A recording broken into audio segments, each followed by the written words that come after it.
the passenger side, in the doorbell, this lever here, and you hear a click.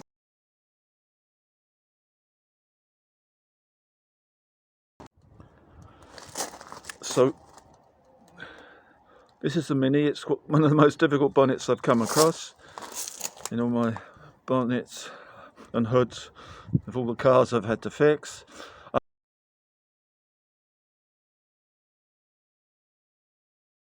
In this case, I don't know if your car will have the white stripe, but it's just underneath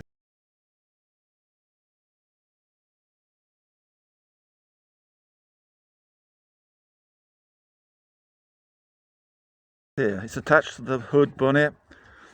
I've got to get my fingers under there, lift a little, and then I can feel it. It's just where that white line is.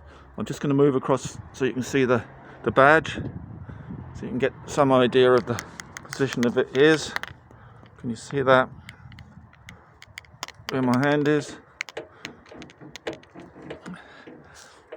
And I'm just lifting, pushing up towards the bonnet itself, and then it just comes away dead easy.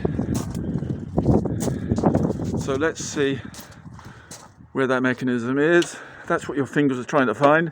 It's fairly stiff, but if you're not quite on the edge, if you're trying to push there, nothing happens. You have to be there. That's why your fingers can't find it. You push there, nothing's happening. It's got to be on the lever side. So there's the middle of the bonnet there. There's the badge. Can you see that? I'm just drawing back to see if you can see both the badge and the hook. And the levers on the other side of the hook itself. So that's, as I say, the only one good thing is it's got a telescopic support, so you haven't got to fish out the strut or anything. That's automatic. Now always emphasize that the shutting of a bonnet is probably more important to learn how to do that. And the official way is actually to drop it. And you heard that was a really good click. But now I'm trying to lift it.